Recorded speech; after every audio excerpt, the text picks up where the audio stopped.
पुन्हा एक वार परमेश्वरच्या नावाला महिमा देत आपण 77 भागामध्ये चिंतन मनन अध्ययनामध्ये सुरुवात करणार आहोत. याच समयाला आपण दानिएलाचा ग्रंथ अध्याय क्रमांक या ठिकाणी आपण 12-11 ओके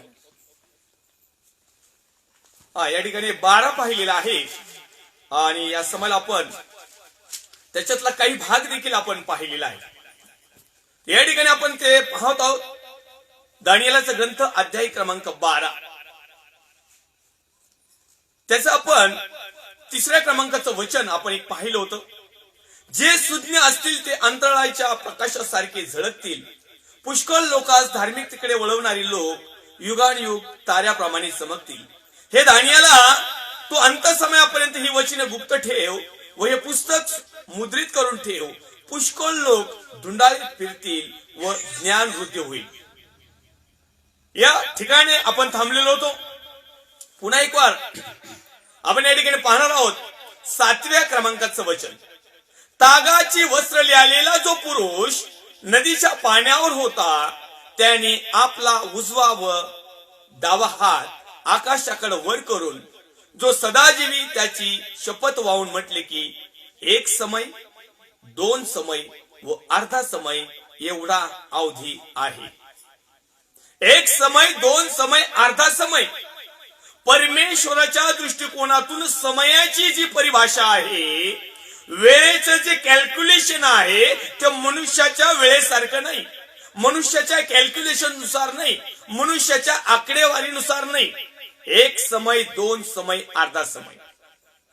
आताचा समय आहे अंताचा समय. म्हणजे थोडक्यात एक समय गेलेला आहे, 2 समय गेलेला आहे आणि अर्ध्या समयामधला हा अंताचा समय आहे.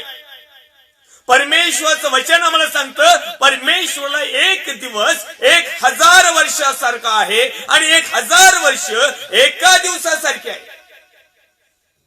आणि म्हणून आम्ही हे समजलं पाहिजे की परमेश्वराचा अंतिम समय जवळ आलेला आहे. परमेश्वर येण्याचे पडघम जवळ वाजत आहे. जगाचा अंत किंवा अंताचा दिवस समीप आलेला आहे. थोडासाच अवधी बाकी आहे, अन्यथा आम्ही शेवटच्या टप्प्यामध्ये आहे. एक समय, 2 समय व अर्धा समय. एका ठिकाणी आणखी देवाचा सेवक त्या ठिकाणी म्हणत आहे की 1 दिवस, 2 दिवस आणि अर्धा दिवस. 1 दिवस परमेश्वराला 1000 वर्षासारखा आहे आणि 1000 वर्ष परमेश्वराला एका दिवसासारखे आहे. मग 1 दिवस, 2 दिवस आणि अर्धा दिवस म्हणजे 1 दिवस गेलेला आहे, 2 दिवस गेलेला आहे आणि अर्ध्या दिवसातला आज आम्ही अंतिम टप्प्यात आहोत. कॅल्क्युलेशन जर केलं जगातल्या गणिताप्रमाणे तर अर्ध्या दिवसाला जर आपण साधारणतः 24 घंट्याला जर 1 दिवस जर धरत असेल तर अर्ध्या दिवसाला कमीत कमी 12 घंटे धरावं लागतील. तर 12 घंट्यातला हा शेवटचा घंटा आहे. म्हणजे 11 घंटे आमच्या हातातून गेलेले आहेत. एकच तास बाकी आहे आपल्या परिभाषेमध्ये, आपल्या कॅल्क्युलेशननुसार. किंवा दिवसाचा हिशोब जर धरला तर एकच दिवस बाकी आहे, अर्धाच दिवस बाकी आहे. किंवा एक समयाचा जर हिशोब धरला तर अर्धाच समय बाकी आहे, परंतु त्या अर्ध्या समयामध्ये देखील आम्ही अंताच्या टोकाला आहोत. मग कॅल्क्युलेशन करा की येणारा दिवस किती समीप आलेला आहे, येणारे वर्ष किती समीप आलेले आहे. कदाचित महिने असतील, कदाचित आठवडे असतील, सांगता येत नाही. परंतु हे नक्की 100% की आम्ही अंताच्या समयाला आहोत.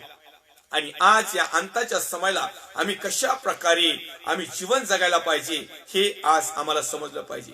पवित्र प्रजेचा बलाचा चुराडा करण्याचे संपेल. पवित्र प्रजेच्या बलाचा चुराडा करण्याचे संपेल तेव्हा ह्या सर्व गोष्टी पुऱ्या होतील. आज पवित्र गोष्टच राहिली नाही. चुराडा झालाय चुराडा. मंदिर पवित्र राहिलं नाही, मंदिरातले याजक पवित्र राहिले नाही, मंदिराची सेवा करणारे पवित्र राहिले नाही, मंदिरात येणारे पवित्र राहिले नाही आणि कशाचेच पवित्र राहिले नाही. जवळजवळ चुराडा होत आलेला आहे. बोटावर मोजणारे लोक आणि बोटावर मोजणारे आराधना टीम पवित्र जीवन जगतात. बोटावर मोजणारे देवाचे सेवक पवित्र जीवन जगतात. जगातलं जीवनाकडे त्यांचं लक्ष नाही. टोटली 98% लोक आज अपवित्र, अशुद्ध, घाणेरडं, पापी, जगातलं भरमिष्ट, परमेश्वराच्या मार्गातलं न जगातल्या मार्गातलं जीवन जगत आहेत आणि आज पवित्रता पूर्णपणे संपण्याच्या बेतात आलेली आहे. शुद्धता संपण्याच्या बेतात आलेली आहे. सत्यता संपण्याच्या बेतात आलेली आहे. आज कुठल्याही प्रकारच्या काहीच गोष्टी आता शिल्लक राहिलेल्या नाहीत. कारण आम्ही जर उपदेशकाच्या पुस्तकामध्ये जर काही गोष्ट पाहिली तर उपदेशकाच्या पुस्तकामध्ये परमेश्वराचं वचन आम्हाला सांगतंय की त्या ठिकाणी तो म्हणत आहे की या ठिकाणी आपण एक पाहूया गोष्ट.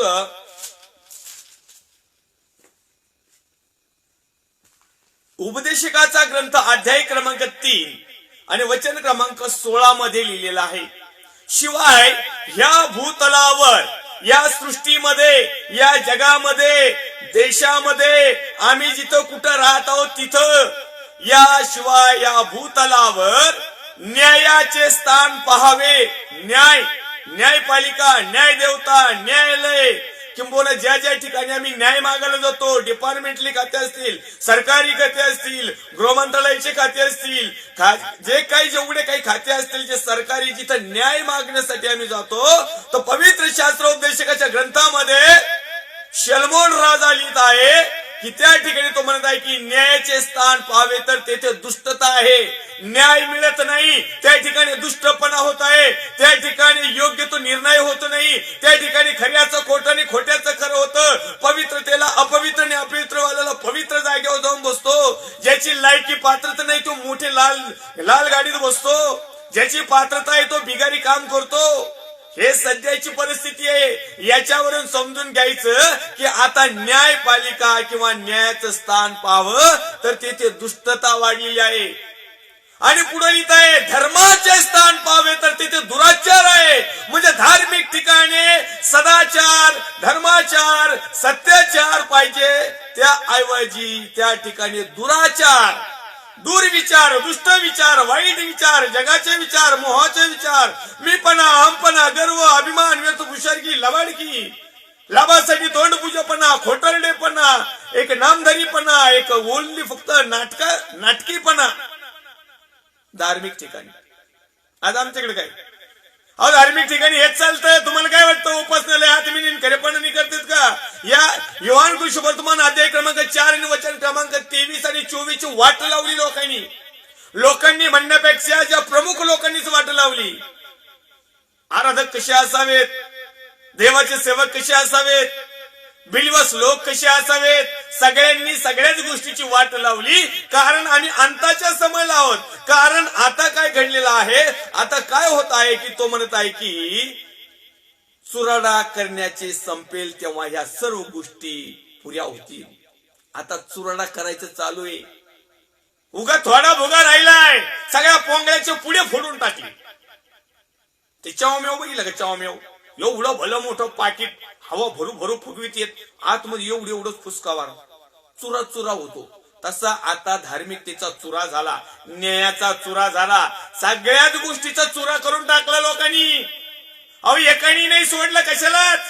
आता पवित्रता, पवित्र प्रजेच्या बलाचा चुरडा करण्याचे संपेल. पवित्र प्रजेचं बल काय आहे?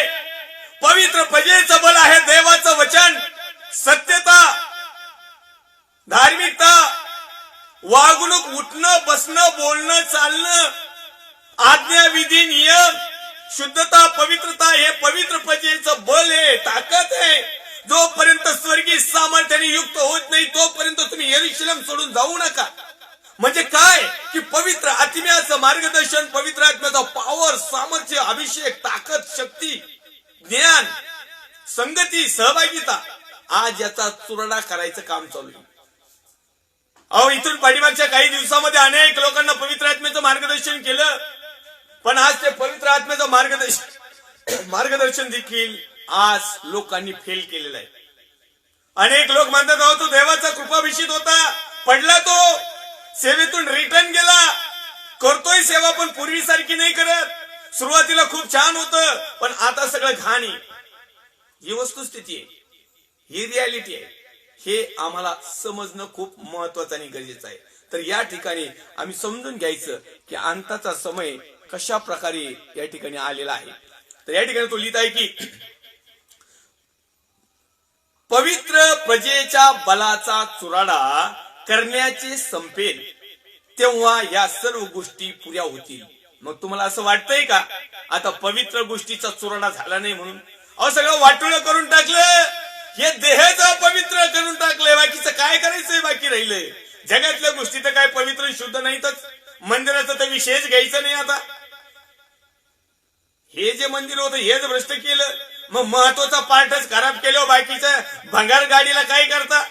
भंगारवाला सुद्धा उचलून नेतो, पार्ट करून इकडे टाकतो किलोच्या भावात, भंगाराच्या भावात, सडलेल्या पडलेल्या भावात. एकदा का शोरूम मधून गाडी आली बाहेर, एकदा का पडली, तिची किंमत लगेच कमी होती, वाढत नाही. तसंच एकदा का सत्यातून बाजूला आला, पवित्रतेतून बाजूला आला, शुद्धतेतून बाजूला आला, आज्ञा विधी नियमातून जर का बाजूला आला, जर का थोडासा वाम मार्गाला साईट मारली, जर का पवित्र आत्म्याला खिन्न करणाऱ्या गोष्टी केल्या, भंगार. तुमचं जीवन सार्वकालिक वतनासाठी नाहीच. आणि म्हणून माझे प्रिय भावांनो बहिणीनो, आता थोडस जे पवित्रता आमच्यामध्ये आहे ना ती घट्ट ठेवून ठेवा. तिला लय अशुद्ध, लय तिचा 7-12 नका करू. या ठिकाणी तुली आहे पुढं, हे त्याचे म्हणणे माझ्या कानी पडले, मी हे ऐकले पण समजलो नाही. तेव्हा मी म्हणालो, हे माझ्या स्वामी, या गोष्टीचा परिणाम काय? त्याने सांगितलं की पवित्र जनांचा बलाचा चुराडा करण्याचं संपलं का ह्या अंताचा समय चालू झाला किंवा शेवटच्या पिढ्या चालू झाल्या. मग ह्या देवाचा अभिषिक्त सेवक, द मॅन ऑफ गॉड, ज्याला प्रॉफिट म्हटलेला आहे दानियल, तो म्हणत आहे की माझ्या स्वामी, या गोष्टीचा परिणाम काय होणार आहे? आता याचं उत्तर काय? याच्यातून काय साध्य होईल? याच्यातून काय प्राप्त होईल? याच्यातून काय मिळेल? यात फायदा होईल का नुकसान होईल?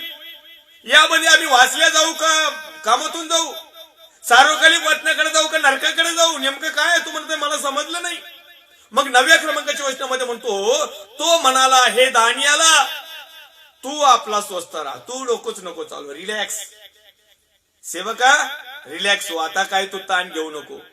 किती घसात आणला, किती टक्कल पडूस तर बोललो, आणि कितीही लोकांना टोचून बोलू, पालकांचे नाव घेऊन, मिनिस्टर घेऊन आलात, आता तू स्वस्थ राहा, तू डोकं चालू नको. मी यांच्याकडे बघतो, यांचा मी करेक्ट कार्यक्रम करतो, कारण यांनी यांचं पावित्र्य टिकवलं नाही, कवर आणलं तो. बस कर आता, तुला नाही समजलं ना, एकूण बदलत नाही, मग शांत बस. तुला सेवा करायची का? आणि व्यवस्थित कर, जाऊ पडू पडतं. तो म्हणाला, हे दानियाला, तू आपला स्वस्थ राहा, कारण अंत समयापर्यंत ही वचने गुप्त ठेवून ती मुद्रित केली आहे. शेवटच्या टायमिंग पर्यंत हे वचन मुद्रित केलेले, बंद करून ठेवलेले, गुप्त ठेवलेले. याचा अर्थ अशा आयऱ्या गायऱ्याला नाही मिळत, कुणालाही नाही मिळत. अहो, ज्याच्यामध्ये अपवित्रता आहे, ज्याच्यामध्ये अशुद्ध आहे, ज्याच्यामध्ये नामधरीपणा आहे, जो फक्त 4 पिढ्याचा आहे, जो फक्त लुटण्याचेच कार्यक्रम करतो, जो फक्त बाह्य स्वरूपाची धार्मिकता करतो, आराधना करतो, वचन सांगतो, ऐकतो, वागत नाही, उठत नाही, बसत नाही, अशाला तुम्ही देवा परमेश्वर तुझं गुप्त मान्यतलं देणार आहे का? आमच्या जगातल्या मान्यतून आम्ही काढितो, जगातल्या बुद्धीतून आम्ही काढितो, 4 बुक वाचितो, त्याच्यातलं शिकवतो, लोकांच्या दुसऱ्याच्या साक्ष सांगत बसवतो. आमच्याकडे कुठं काही साक्षी? पवित्र शास्त्रात येतो सोडून आमका फलाना विस्तार त्याचीच साक्ष सांगत बसा. अरे याच्यातलं काय असेल ते सांगा, पण नाहीच तुमच्याकडचं सांगतान काय? आडतच नाही तर पावऱ्यात येईन कुठून? आमच्या खेडेगावामध्ये पूर्वीच्या काळामध्ये विहिरीतून पाणी शेंदायचे, आणि विहिरीतून पाणी शेंदण्यासाठी विहिरीतून पाणी शेंदण्यासाठी एक पाहुऱ्याचा उपयोग करायचा, बादली, बकेट, आणि त्या बकेटला दावं बांधायचे, द्वारा बांधायचे दावं, आणि ती विहिरीत सोडायची, आणि टाकताना जरा असे आदळून टाकायची, जी नाही करून ती बादली बुडाली पाहिजे, आणि मग ती बादली भरून पाणीवर शेंदायची. आता मला सांगा, त्या आडात पाणीच नाही म्हणजे बादली काय खडकावर वापरायची का कपरीत घालायची का, मोडायची का, तोडायची का, येईन का तिच्यात?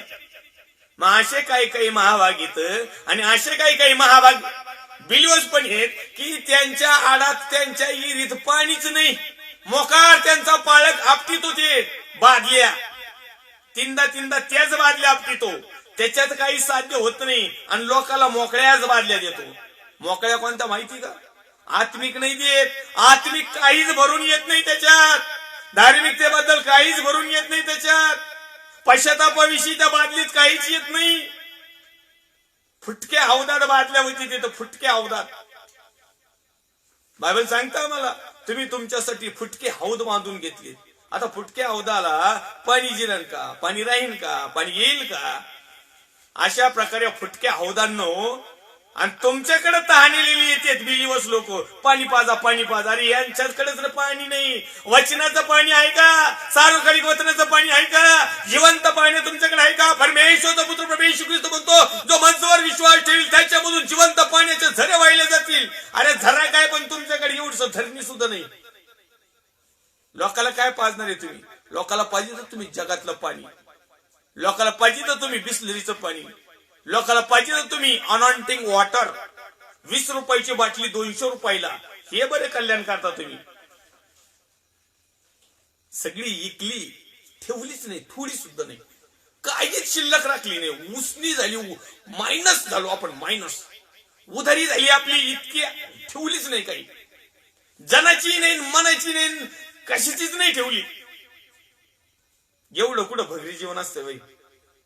नाही, असं आपण विचार करायला पाहिजे. अरे मी ख्रिस्ताचा आहे, आपण आहोत कुठं, वेळ काळ समय आहे कोणता, परिस्थिती अशी कशी, परंतु नाही.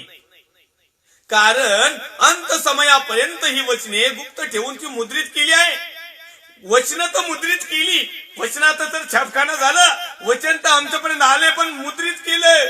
समजणच ते काय येते, आणि जे समजून सांगितले त्यांनाच समजणं म्हणलं ते आम्हाला काय सांगते. मग ज्यांना समजत नाही ते काय करतात, आपल्या फायद्याचं काय, मग तसा अर्थ लावायचा आणि लोकांपर्यंत ते ढकलून द्यायचे. बस लोकांनी पण आमेन आमेन म्हणायचं, कारण त्याचा अर्थ लोकांच्या पण फायद्याचा असतो. लोकांच्या फायद्याचा म्हणजे लोकांचं फक्त स्वप्न असतं, स्वप्नामध्ये लोकांचा फायदा होतो. स्वप्नामध्ये हे ओरिजिनल फायदा घेतात आणि बिलिवर्स लोकांना स्वप्न बघायला लावतात. ते स्वप्नात खुश होते, स्वप्नातच बिर्याणीचा वास घ्यायचा.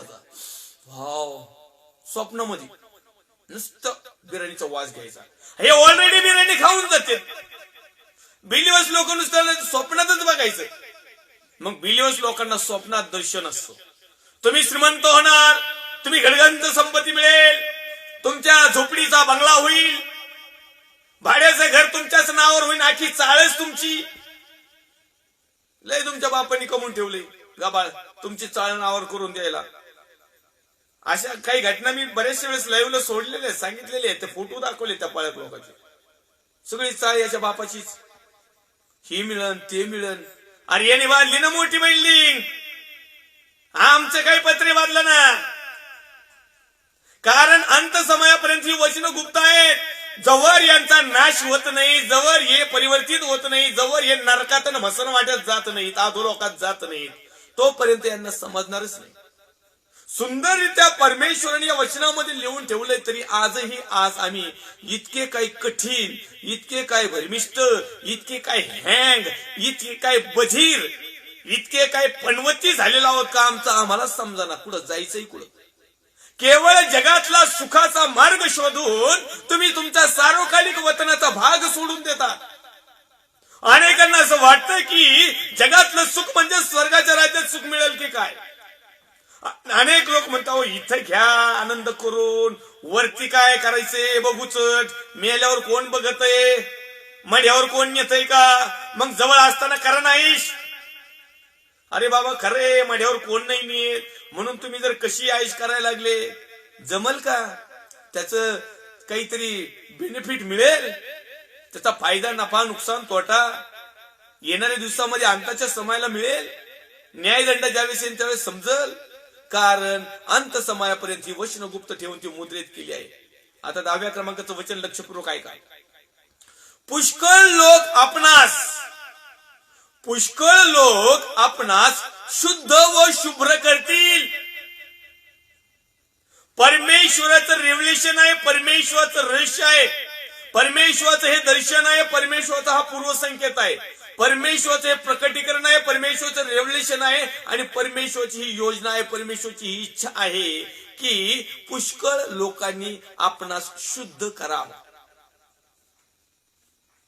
आज आम्हाला संधी आहे अशुद्धतेकडून शुद्धतेकडे येण्यासाठी, आज्ञाभंगातून आज्ञा पालनाकडे येण्यासाठी, असत्यामधून सत्याकडे येण्यासाठी, जगातल्या रस्त्याला सोडून परमेश्वराच्या मार्ग सत्य म्हटलेल्या जीवनाकडे येण्यासाठी पुष्कळ लोक आपणा शुद्ध व शुभ्र करतील. ते स्वच्छ होतील पण दुर्जन दुर्वर्तन करतील. जे दुर्जन आहेत ना, जे ऑलरेडी देवापासून दूर गेलेले आहेत ना, पहिले प्रॉफेट, भविष्यवक्ते, याजक, बाकीचे XYZ, संधी आहे. एक तर आम्हाला शुद्ध आणि शुभ्र व्हायचंय. असं अनेक लोकांचं, पुष्कळ लोक आपलं शुद्ध व शुभ्र करतील आणि ते स्वच्छ पण होतील. पश्चाताप जर केला, आम्ही जर वळालो तर आमच्या पातका कितीही लाखेसारखी लाल आणि किरमिजासारखी कितीही किरमिजी, तांबडी, लाल, हिरवी, पिवळी, निळी कशी असू द्या, परमेश्वर म्हणतो ते मी लोकरीसारखी आणि पांढऱ्या बर्फासारखी शुभ्र करील, म्हणजे मी तुम्हाला स्वच्छ करील. पण जर आम्ही स्वतःला शुद्ध व शुभ्र करायला सुरुवात केली तर. पण दुर्जन दुर्वर्तन करतील. दुर्जन, दूर गेलेले जन, परमेश्वरापासून दूर गेलेले लोक, सत्यापासून दूर गेलेले लोक, पवित्रते आणि शुद्धतेपासून दूर गेलेले लोक, परमेश्वराच्या योजनेपासून दूर गेलेले लोक, परमेश्वराच्या पूर्वसंकेतापेक्षा पलीकडे गेलेले लोक, परमेश्वराच्या इच्छेच्या विरोधात गेलेले लोक, त्याला म्हणतात दुर्जन. दूर गेलेले लोक दुर्जन दुर्वर्तन करतील. ते आणखीन दुर्वर्तन करतील. ते त्यांना समज मिळणार नाही. ते आणखीन चाव आल्यासारखं करतील. ते आणखीन जादा पाप करतील. ते आणखीन परमेश्वरापासून अजून लांब जातील. मग कुठे जातील? परमेश्वरापासून लांब जायचं म्हणजे नरकात जायचं.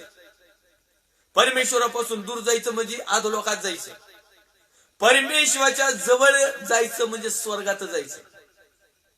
आणि दूर जायचं म्हणल्यानंतर नरकात जायचं. मग चॉईस युअर चॉईस.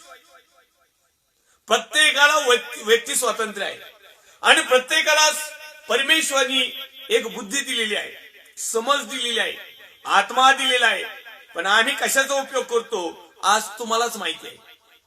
आणि म्हणून तो म्हणत आहे की अनेक लोक, पुष्कळ लोक आपणास शुद्ध व शुभ्र करतील व ते स्वच्छ पण होतील, पण दुर्जन दुर्वर्तन करतील. दुर्जनांपैकी कोणाला समज मिळणार नाही. दुर्जनापैकी कुणालाही समज मिळणार नाही. कुणाला समजणार पण नाही. ते म्हणते येड लागलं या दाढीवाल्याला, नसता नरक अधोलोक म्हणतोय. नाही समजणार तुम्हाला. तुम्हाला डायरेक्ट नरकात गेल्यावरच समजल. मग म्हणताल तुम्ही त्या टायमिंगला श्रीमंताची आठवण नाही करणार, लाजराची आठवण नाही करणार, पहिली दाढीवाल्याची आठवण येईल. प्रभू, आता दाढीवाल्याने सांगितलं होतं पण मी ऐकलं नाही. म्हणजे मी पण तिथंच असं सांगता येत नाही. जर शेवट मरेपर्यंत जर मी प्रभू मध्ये विश्वासू राहिलो तर मात्र मी तिकडे सुख लोकात असेल.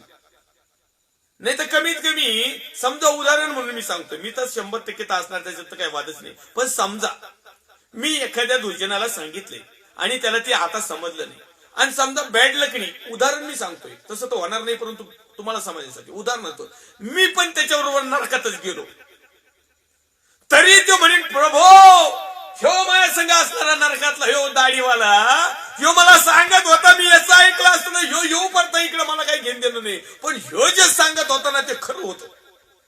मी याचं ऐकलं असतं बरं झालं असतं. ही वस्तुस्थिती होणार आहे. मी तुम्हाला जस्ट उदाहरण सांगितलं, मी नरकात जाणार नाही. 101% मी लिहून देतो तुम्हाला. तुमचे काही गॅरंटी वॉरंटी नाही मला. हा म्हणजे काय, ज्याला त्याला स्वतःचा कॉन्फिडन्स असतो ना, नाही तर सगळेच लोक नाही आपण स्वर्गात जाणार, स्वर्गात. अरे अख्ख्या नरकात जाणार. स्वर्गात जायचं म्हणजे काय, खाऊ आहे काय? गेला चावमेवचा पुडान 5 रुपये दिले 10 रुपये दिले, तसलं नाहीये. मरेपर्यंत विश्वासू, कृतिशील, आचरणशील, शुद्ध, पवित्र, निर्मळ, वचनाप्रमाणे या सगळ्या गोष्टी पाहिजे. तर लय मोठं राष्ट्र हे, आणि एकाएकी नाही, त्याला पहिल्यापासूनच त्याचे लागत. आपण म्हणतो ज्या दिवशी येईन त्या दिवशी आपण बघू, तसं नाही जमत. दुर्जनापैकी कोणाला समज मिळणार नाही. जे दुर्जन आहेत, प्रभूपासून दूर गेलेले, त्यांच्या पुढे कितीही डोकं टेकवलं, कितीही डोकं फोडलं, कितीही टेंगळं आणले, त्यांना समजणार नाही. ते फक्त तेवढं पुरते म्हणतो, हो येस आमेन, थँक्यू, हो फादर गॉड. संपलं. तिथून संपलं का संपलाच. आव आणणारे काही लोक आहेत. तिथं सांगायला गेलं ना, हो येस, बस नंतर आचरणात काही बदलच नाही ना. म्हणून तो म्हणताय की दुर्जनापैकी कोणाला समज मिळणार नाही. आता जर कदाचित आपण लय मोठे दुर्जन नसलो, थोडे दुर्जन जर असलो ना, पटक्याच पळत या प्रभूकडे वळा, त्याचा आवाज ऐका. अंताचा समय आहे, रणशिंगा फुकल्यावर नाही पळायचं. आपल्याला माहितीये तो टायमिंग आता. पण जे सुज्ञ आहेत त्यास तो प्राप्त होईल. म्हणून भोळ्यांनो सुज्ञ व्हा, म्हणून अज्ञान्यांनो ज्ञानी व्हा. आणि ज्ञानी होण्यासाठी तुम्हाला परमेश्वरचं भय धरावं लागेल.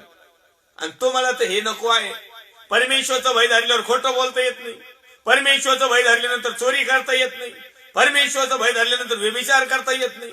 परमेश्वरचं भय धरलं तर मग खोटं नाटक किंवा एकाला टोपी मारता येत नाही. परमेश्वरचं भय धरलं तर मग नियमानुसार चालू लागत आहे. परमेश्वरचं भय धरलं तर पवित्र शुद्ध जीवन जगावं लागत आहे. परमेश्वरचं भय धरलं तर मग जगातले खेळी कुशली नाही. मग परमेश्वरचं भय धरल्यावर जे आहे त्यात संतुष्ट राहावं लागेल. मग आता कवर टू व्हीलरवर, तुटक्या टू व्हीलर राहू देतात ना लोक घेऊन. लोकांना सांगितलं ना आम्ही पुढच्या महिन्यात 4 महिन्यात प्रभू आपल्याला सेवेसाठी 4 व्हीलर देणार आहे, असं पाळक सांगतात, याजक सांगतात. येणाऱ्या दिवसामध्ये देवाने आपली सेवा पाहिलेली आहे आणि तो आता आपल्या ग्रुपला एक 4 व्हीलर देत आहे. आणि म्हणून आपण प्रार्थना करूया, उपवास करूया. आणि मग तो म्हणतो देवाच्या सेवेसाठी जे काही हातभार लावायचं तो लावा. गाडी घ्यायची आहे आणि देवाने ती दिलेली आहे आपल्या मंडळीला ना. मंडळीला नाही, तू वैयक्तिक घेतोय. कशाला मंडळीचं नाव? सगळ्या गावाचे नाव घ्यायचे ना, आपल्या नावावर करायची. मंडळीतले लय आंधळे पांगले येणार आहेस त्या गाडीत, जवळ सुद्धा उभा करू देणार नाहीस.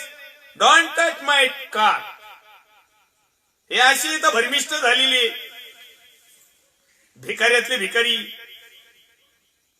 आणि कसं देवाने आपल्याला सेवेसाठी पाचारण केलेलं आहे. रात्री दृष्टांत झाला, स्वप्न पडलं, रहस्य पडलं. देव म्हटला घाबरू नको माझ्या गरीब सेवका, मी तुला 4 व्हीलर देत आहे सेवेसाठी. तुझी टीम जाईल, तुझे क्वायर जातील, ते बँडवाले बसतील माग, लाल कापड्यावाले, नाही का नाही. आणि वास्तविकरित्या ज्यावेळेस गाडी घेतल्या जाती, नाही पाळकेन बहीण पाळकच बस. बाकीचं ते रिक्षानी आणि ते पण तुमच्याच पैशानी या. आणि आमच्या अगोदर जा तिथं स्टेज साफ करायला, आम्ही येतो गाडी स्टेज जवळ घेऊन. दुर्जनापैकी कोणाला समज मिळणार नाही, पण जे सुज्ञ आहेत त्यास तो प्राप्त होईल. जे सुज्ञ आहे ना त्यास परमेश्वर प्राप्त होईल. गाडी घोडा बंगला गाडी प्राप्त होणार नाही. जे सुज्ञ आहेत ना, सुज्ञ मग बघायचं. आता ज्यांच्याकडे सेवेच्या नावाखाली ना हे सुज्ञ नाही, पण यांच्याकडे हे आहेत ना, पण समजून जायचं या कुठाल्या. जे सुज्ञ असतील, जे सुज्ञ आहेत त्यास तो प्राप्त होईल. कोण प्राप्त होईल? परमेश्वर प्राप्त होईल, पवित्रता प्राप्त होईल, सत्य प्राप्त होईल, सार्वकालिक जीवन वतन प्राप्त होईल, सुख प्राप्त होईल, परमेश्वरच्या सानिध्य प्राप्त होईल, नित्याचे बलिहवन बंद होईल, परत लोक कमी पडतील. आपण कालच्या भागामध्ये देखील पाहिलं. व विध्वंस समूलक अमंगलाची स्थापना होईल तेव्हापासून 1290 दिवस लोटतील. आता या ठिकाणी दिवसावर आकडा आला. 1290 दिवस, 1290 दिवस. मग 365 दिवसाचं एक वर्ष होतं ना, है की नाही? मग 1290 दिवस नंतर जो धीर धरून त्याच्यानंतर 1335 दिवसाची अखेर पाहिली. हे किती? 1290 प्लस 1300 किती? 35 या दिवसाची अखेर पाहिल तो धन्य. आता होते किती? 365 दिवसाचं एक वर्ष. टोटल मिळून झाले किती? काहीतरी 2600 2650 असे काहीतरी होईल. आता आपल्याला कॅल्क्युलेशन नाही करायचं. किती होतात? 2625 दिवस. आता 2625 भागिले 365 जर केलं आपण एक वर्षाचं, किती? 365 भागिले किती होतात? भागिले भागाकार.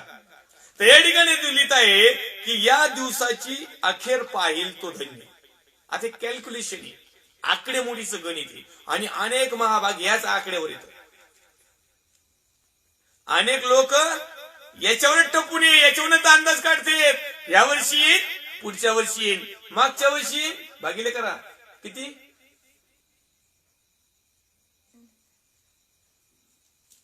1290 प्लस 1335 झाले किती? 1290 प्लस 1335 बरोबर किती दिवस झाले? 2625 भागिले 2625 भागिले 365. मग आम्हाला आकडा मिळेल एक विशेष किती? 7 वर्ष आणि ते काहीतरी दिवस आहेत. चुकला असेल आकडा कदाचित, कारण हे लेकरांची बुद्धी भ्रष्ट झालेली. आता सध्या लेकराला काहीच कळत नाही, हँग झालेले ते हँग. साधं 2625 भागिले 365 ला किती वर्ष होते हे समजत नाही लेकरांना लवकर कॅल्क्युलेशन करायला. जगातल्या आकडेमोडी सांगा फक्त, लय बरोबर करतात पटापट पटापट पटापट. हेच होणार आहे आंताच्या समाज. हे कसा या लोकांकडे नरकातच जाणार आहे, कारण यांचं ज्ञान आहे ना, सगळं आहे ना, हे जगातच घुसलेलं आहे. साधे आकडेमोडी येत नाहीत. चला असू द्या. पुढे तुलित आहे, तथापि अंत समयापर्यंत तू जाऊन स्वस्थ राहा. शेवटच्या समयापर्यंत जे विश्वासणारे आहेत ना, त्यांना म्हणून तुम्ही शांत राहा, स्वस्थ बसा, पवित्रता, शुद्धता, सत्यता याला जपा. बाकीचं काही डोकं चालू नका. लोक काय म्हणतात आणि लोक काय सांगतात आणि लोक म्हणतात इथं आलाय तिथं आलाय, तसलं काहीच करू नका. पुढे तुलित आहे, म्हणजे तुला आराम मिळेल आणि तू युगाच्या समाप्तीस आपले वतन प्राप्त करून घेण्यास उठशील. युगाच्या समाप्तीस आपलं वतन म्हणजे काय? की सार्वकालिक जीवन, सार्वकालिक वतन प्राप्त करण्यासाठी तू उठशील, तू तयार होशील, तुला दिल्या जाईल. आणि म्हणून आम्ही या गोष्टीचं चिंतन म्हणून अध्ययन करत असताना सातत्याने ह्या गोष्टीत लक्ष दिलं पाहिजे की आताचा जो समय आहे तो कशा प्रकारचा आहे. तर या ठिकाणी आपण एक होशेचा ग्रंथ आणि अध्याय क्रमांक 4 या ठिकाणी वाचणार आहोत. त्या ठिकाणी लिहिलेला आहे, इस्रायलाशी परमेश्वराचा वाद. विश्वासणाऱ्या लोकांबरोबर परमेश्वर वाद करत आहे. त्यांच्याशी सल्ला मसलत किंवा त्यांच्याशी एकमेकांबरोबर ते शेअरिंग करत आहेत. जसं आपण एक जण बसल्यानंतर एखाद्या गोष्टीवर चिंतन मनन अध्ययन करतो किंवा एकमेकांच्या गोष्टी तपासतो, तर या ठिकाणी वाद आहे, त्याचा दावा आहे त्याचा. तो काय म्हणत आहे, इस्रायल लोक हो, परमेश्वराचं वचन ऐका, कारण देशातून सत्य, दया व देवज्ञान ही नाही तशी झाल्यामुळे परमेश्वरचा या देशाच्या रहिवाशांबरोबर वाद करीत आहे. परमेश्वरने आज पाहिलेलं आहे, परमेश्वरने एक रहस्य प्रकट केलंय. परमेश्वरनी एक दृष्टांत, पूर्वसंकेत, परमेश्वरची योजना आणि परमेश्वरला जे दिसत आहे तो आज परमेश्वर आम्हाला दाखवत आहे. आणि त्यामध्ये तो लिहित आहे की इस्रायल लोक हो, म्हणजे विश्वासणाऱ्या लोकांनो, परमेश्वरचं वचन ऐका, कारण देशातून सत्य, आमच्या देशातून, राज्यातून, जिल्ह्यातून, तालुक्यातून, गावातून, कुटुंबातून, वैयक्तिकरित्या स्वतःच्या जीवनातून, मंडळीतून, याजकाकडून, बिलीव्हर्स लोकांकडून पहिली गोष्ट सत्यच गायब झाले. सगळ्यात महत्वाचं सत्य. सत्यच गायब केलं काय, विषयच मिटला ना. सत्य काय आहे? परमेश्वर सत्य आहे. मग परमेश्वरलाच गायब करून टाकलंय. मग परमेश्वरला गायब करून टाकलं, तुम्हाला नाही गायब करावं का? मग देशातून सत्य, दया, दया पण नाही, दया येतच नाही. आमचं पालकाला बिलीव्हर्स लोकांवर दया येत नाही, आणि काही काही बिलीव्हर्स लोक देखील पालकावर दया करीत नाही. बरं, ज्याच्यावर दया करायची त्याच्यावर रागवते, आणि ज्याच्यावर रागवायचं त्याच्यावर वाव वेलकम. पुढं व देव ज्ञान, देवापासून येणार ज्ञान नाही तसं, म्हणजे नाहीसच झालं. तीन गोष्टी परमेश्वराने आज पाहिलेल्या आहे अंताच्या समयामध्ये. एक तर सत्य गायब झालं, दुसरं दया गायब झाली, आणि तिसरं देवापासून येणारे ज्ञान गायब झालं. मग आमच्याकडे शिल्लक काय आहे? असत्य, दुराचार, दुष्टपण, ढोंगीपण, नामधारीपण, खोट, डुप्लिकेट. आता आमच्याकडे काय आहे? क्रोध, लुटालूट, फसवेगिरी, दादागिरी, कसं आमचं नसताना हिसकून घेणार, अतिरेक. आणि आता आमच्याकडे काय आहे? देवाविषयीचं ज्ञान तर बिलकुल नाही, 0% नाही, -0 सुद्धा नाही. जगातलं ज्ञान, पैशाचं ज्ञान, मिळकतीचं ज्ञान, फायद्याचं ज्ञान, जनरल ज्ञान, सायन्सचं ज्ञान, वैज्ञानिक ज्ञान, डॉक्टरिक ज्ञान, सगळं जगातलं खायचं ज्ञान, कुणाला कसं लुटायचं याचं ज्ञान, कसा प्लॅन करायचं, कसे गेम करायची, कसं नियोजन करायचं याचं ज्ञान. पाहिजे कोणतं आमच्याकडं? परमेश्वराबरोबरच असणारं सत्य. पाहिजे काय आमच्याबरोबर? परमेश्वराने जशी दया केली तशी. पाहिजे काय आमच्याकडं? परमेश्वर जसा सर्वज्ञानी आहे, परमेश्वर जसा सत्याचा ज्ञानी आहे, तसं देवाविषयी ज्ञानी बनावं. पण ही आता नाही तशी झाल्यामुळे परमेश्वर या देशाच्या रहिवाशाबरोबर वाद करीत आहे. तो वाद करत आहे, तो आपल्याला जाब विचारित आहे, तो आम्हाला म्हणत आहे तुमच्याकडे सत्य आहे का? तुमच्याकडे दया आहे का? तुमच्याकडे देवापासून आलेलं ज्ञान आहे का? आमचं उत्तर काय असेल? आमचं उत्तर काय असेल? आज आम्हाला तोंड लपवायची देखील जागा उरणार नाही. ज्यावेळेस परमेश्वर म्हणीन तुझ्याकडे सत्य आहे का? काय सांगतो आपण? किती ठिकाणचं सत्य सांगू आपण? आपण सेवेमध्ये सत्य नाही, आपण प्रचारामध्ये सत्य नाही, आपण कशातच सत्य नाही, कारण सत्यच तुमच्यामध्ये नाही. म्हणजे दैवत्व, देवच तुमच्यामध्ये नाही. मग तुम्ही काय दया करणार आहेत? तुमच्यावर दया केली परमेश्वरनी, पण तुम्ही लोकांवर दया करीनात. असाच एक महाभाग होता, तो दयाच करीत नव्हता, त्याच्यावर दया करण्यात आली.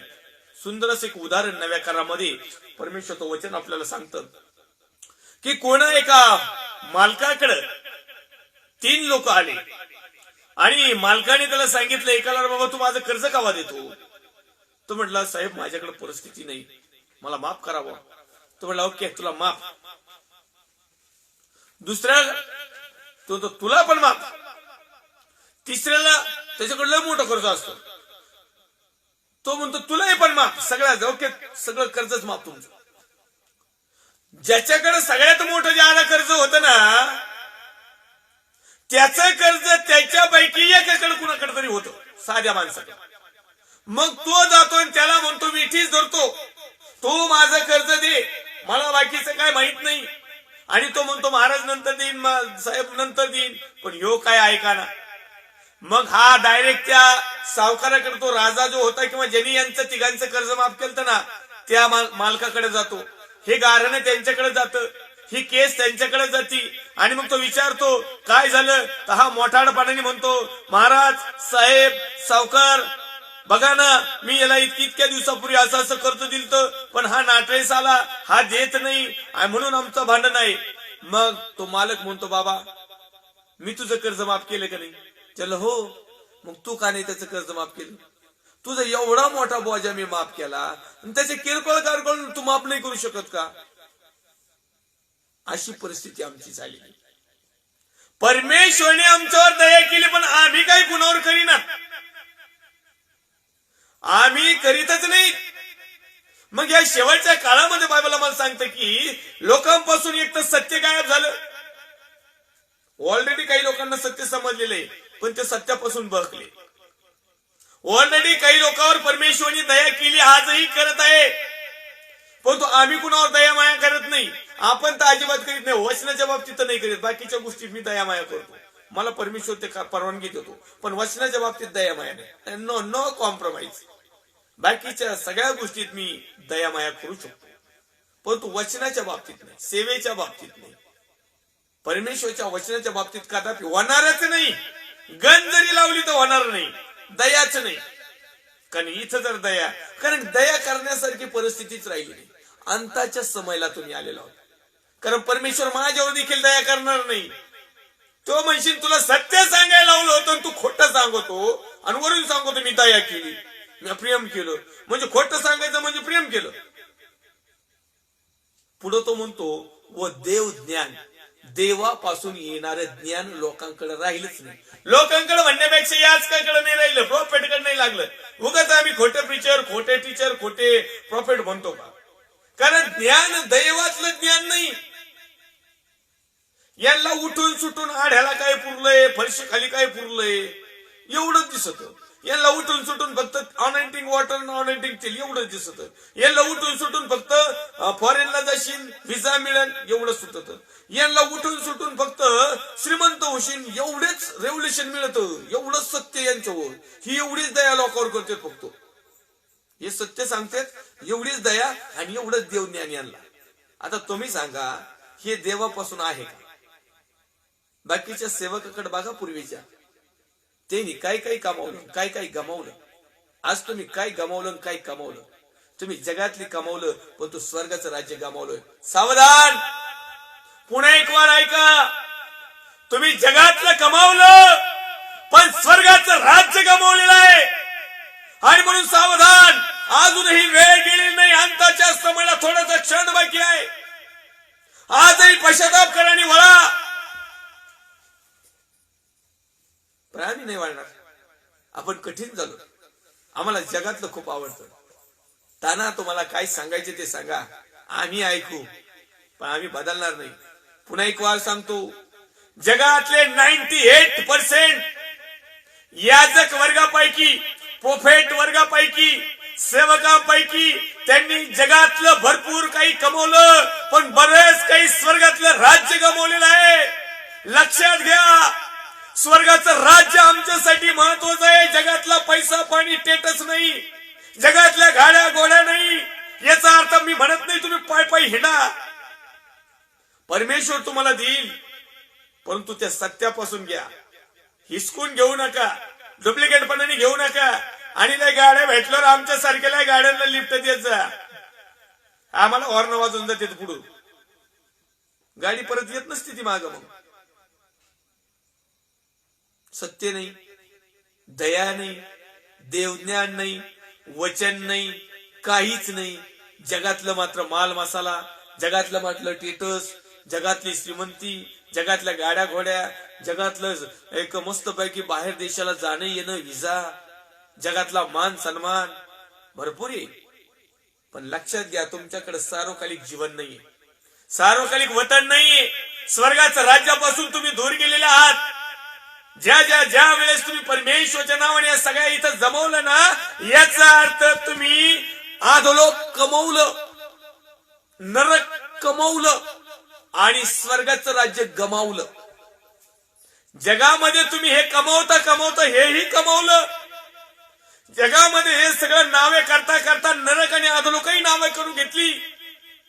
आणि म्हणून माझं प्रामाणिक मत आहे, देवाच्या आत्म्यापासून मी तुम्हाला सांगतो, सत्यापासून सांगतो, दया करून सांगतो, देवाच्या ज्ञानावरून सांगतो की जगातल्या गोष्टीमध्ये गुंतू नका. आता सार्वकालिक वतनाची आस धरा, सार्वकालिक रस्त्याला लागा, पश्चाताप करा, वळा. म्हणजे परमेश्वर आम्हाला आमच्याशी वाद करत असताना प्रभूला म्हणा, प्रभू खरोखर तू जे काय म्हणत आहे ना, माझ्याकडे सत्य नाही, दया नाही, देवज्ञान नाही, आज्ञा नाही, पवित्रता नाही, शुद्ध नाही. परमेश्वरला म्हणा तुम्ही, काय फरक नाही पडत. पश्चाताप केले नाही किंवा पापाची कबुली दिली नाही, उलट पापाची कबुली दिल्यामुळे पापाची क्षमा होती. करा कबूल प्रभू पुढं. हे बंगला देन, गाडी देन, घोडी देन, नवरी दे, बायको दे, आईचे पोरं दे, बंद करा आता. आता प्रभूला म्हणा, प्रभू मला सत्य दे, मला दया दे, देवज्ञान दे, पवित्रता दे, शुद्धता दे. आणि तुझी इच्छा असल्या जगातल्या ज्या गरजा माझ्यासाठी आहेत, ज्या महत्वाच्या आहेत, ज्या गोष्टी मला मिळाल्यानंतर मी सालस मनाने तुझी सेवा करील, ह्या ज्या डोक्याला मधल्या आदल्या कलईत ह्या काढून टाक, ह्या सॉल्व कर, हा प्रॉब्लेम दूर कर. या गोष्टी मागा ना. पुढे तुलित आहे, शपथ वाहून ती मोडणे मनुष्यवध करण्यासारखं आहे. शपथ वाहिली आणि ती मोडली, नवस केला आणि तो फेडला नाही, तर तो म्हणतो हे एखाद्याचा वध केल्यासारखा आहे. मर्डर, खून, हत्या. लय तुम्हाला काय वाटतंय, मनुष्याला हाणल्यावर, मनुष्याला मारल्यावरच मनुष्यवध होतो का? नाही. परमेश्वराशी जी आपण अनभाग करतो, परमेश्वराशी जो करार करतो, परमेश्वराशी जे आम्ही एक संगतीने परमेश्वराला जे आश्वासन देतो परमेश्वराला, ते मोडणं म्हणजे परमेश्वराच्या आज्ञाच्या विरोधात राहणं किंवा परमेश्वराला न आवडणाऱ्या गोष्टी करणं, मग मनुष्यवध केल्यासारखं. पुढे तुलित आहे, चोरी करणे, व्यभिचार करणे या ऊत आला आहे. ऊत आलाय, ऊत, फळ नाही, ऊत आलाय. ऊत कशाला? चोरी करणे आणि व्यभिचार करणे यास ऊत आलाय. ऊत. आपण दुधाचं पातेलं ठेवल्यावर कसं उतू जातो, उतू. डाळ लावल्यानंतर ते फसा फसा फसा फेस येतो ना, भगुल्याच्या बाहेर, पातेल्याच्या बाहेर. भगुलं नाही, आपल्या इकडे म्हणतात भगुलं, भागुलं, पातेलं, कटुरी, कटुरीच्या बाहेर जातो, तवलीच्या बाहेर. एखादं भांडा असतं त्याच्यात आपण दूध टाकतो ना, आणि त्याला खालीवर जाळ लावल्यानंतर ते जसं जसं तापतं ना, तर त्याला उतू येतो. ऊत, तो उतून बाहेर येतो, पार गॅसच्या शिगडीत पास भिजून टाकतो. चूल असली तर आख्याच्या चुलीत गेलं का आख्या राख त्या दुधा वर उडवते, सगळा धुराणाच होतो. असं उतू आले. कशाला आले? चोरीला. वेगवेगळ्या प्रकारच्या चोरीचे प्रकार येतात. आता तुम्हाला काय वाटतंय, जगातल्या चोरी? नाही नाही नाही नाही, हे आत्मिक चोरी पण आहे ना याच्यात. लोक एकाच अर्थ, दुधारी तलवार हे वचन, आध्यात्मिक आत्मिक जगिक चोरी करायला ऊत आला आहे. आणि चोरी करणारे मोठे प्रॉफिट, खोटे भविष्यवक्ते, चोट्टे. ते काहीतरी लोक बारकाले पोर म्हणतात ना, शाळेत गेलो पहिलीचं काट्टम बोंबील चोट्टो. ते बिचार बोंबील चोरीत नाही, त्याला माहिती नाही बोंबील काय असतो. पण चोरी करणे याला ऊत आलाय. देवाच्या वचनाची चोरी, सत्याची चोरी, आज्ञा पालनाची चोरी, पवित्रतेची चोरी, अख्ख्या चोऱ्याच करीत हे. आणि याच्याबरोबर लोकांच्या दानपत्राची चोरी, लोकांच्या मेंढरांची चोरी, लोकांच्या चांगल्या जीवनाची चोरी. चांगलं जीवन जगत मंडळीत एखादं सामील झालं का झालं, ते काही ना काही करतच, का वागायला उठायला लागलंच त्यांच्या सांगितल्याप्रमाणे. चोरी नाही तर काय? देवाच्या मंदिरामधला दुश्मन स्वतःच्या पुतळ्यासाठी वापरायचा, स्वतःच्या सेंटसाठी वापरायचा, स्वतःच्या बेल्ट आणि अंडरपॅन्टी भांडण्यासाठी वापरायचा. ही चोरी नाही तर काय? पाले बांधून हिंडा, पाले बांधून. परमेश्वर देतोय ना, पण आम्ही त्याचे अतिरेक करतो. त्याला म्हणतात ना एक अतिरेक करणं. या ठिकाणी लिहित आहे की चोरी करणं, व्यभिचार करणं यास ऊत आला आहे. रक्तपातामागून रक्तपात होत आहे. रक्त सांडणं, मर्डर, खून करणं, त्याचा कार्यक्रमच करून टाकणं, म्हणजे त्याला त्या ठिकाणी येऊच नाही द्यायचं बा. मग वेगवेगळ्या प्रकारचं रक्तपात आहे. केवळ शरीराला इजा झाली आणि तर रक्त पडलंय त्यालाच रक्तपात म्हणतात. त्याचे वेगवेगळे प्रकार आहेत. परमेश्वराच्या नावाला धन्यवाद देऊया. आपल्याला या ठिकाणी थांबावं लागेल कारण आपला वेळ झालेला आहे. पुन्हा एक वार होशेयाचा ग्रंथ अध्याय क्रमांक 4 आणि वचन क्रमांक 2 पासून पुन्हा एक वार पुढच्या लाईव्ह सेशनला म्हणजे 78व्या भागामध्ये आपण चिंतन म्हणून अध्ययन करणार आहोत. पुन्हा एक वार लाईव्ह सेशनला जुळणारे सर्व देवाचे अभिषिक्त सेवक सेविका, विश्वासणारे भाऊ बहीण, आई वडील या प्रत्येकाचं मी पास्टर राजू आल्हाट अहमदनगर मनापासून हृदयापासून प्रभू येशू ख्रिस्ताच्या प्रेमाने आणि सामर्थ्यवान नावात तुमचं स्वागत करतो. येऊया आपण एक प्रार्थना विनंती करणार आहोत. आमच्यामध्ये ब्रदर शंकर गायकवाड यांनी एक प्रार्थना विनंती पाठवली होती लाईव्ह सेशनला. लाईव्ह सेशन चालू झाल्यास त्यांच्या परिवारासाठी आणि त्यांची आठवण ठेवा. प्रार्थना करूया समाला. पवित्र तोरसे नदी बापा जशा तसे तुझ्या पवित्र हातामध्ये येत आहोत. प्रभू येशू ख्रिस्ताच्या प्रेमाने आणि सामर्थ्यवान नावात मी प्रार्थना करतो आमच्या भारत देशासाठी.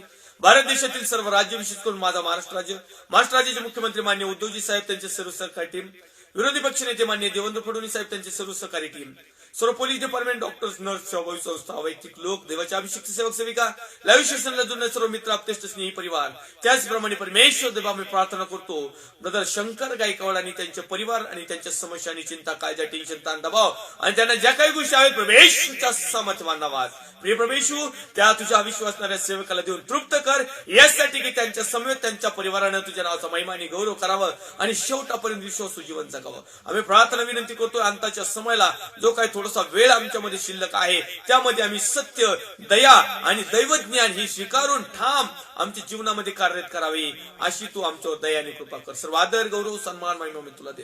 परमेश्वर प्रार्थनेत आठवण ठेवतो आमच्या भारत देशाच्या सरहदीच्या संरक्षण करणारे मिलिटरी पोलीस जवान, कमांडोज, त्यांचे कुटुंबीय, त्याचप्रमाणे सर्व शेतकरी वर्ग आणि त्यांच्या समस्या, चिंता, काळजा, त्याचप्रमाणे प्रिय परमेश्वर आम्ही प्रत्येक जण तुझ्या पवित्र हातात येत. सर्व गरजा, सर्व विनंत्या, सर्व प्रार्थना ज्या मी तुला सादर केल्या त्याचा उत्तर तू दिलंस त्याबद्दल आभार मानत उपकार स्तुतीसह प्रार्थना विनंती धन्य उद्धारक जो होता, जो आहे, जो येणार आहे त्या पवित्र प्रभू येशू ख्रिस्ताच्या प्रेमळ आणि सामर्थ्यवान नावात छोटीशी प्रार्थना मागतो स्वर्गीय पिता त्वयी. आमेन. प्रभेश्वर रक्त की जय, प्रभेश्वर रक्त की जय, प्रभेश्वर रक्ताचा जय खरस. आमेन, आमेन, आमेन. Praise the Lord. Thank you. God bless.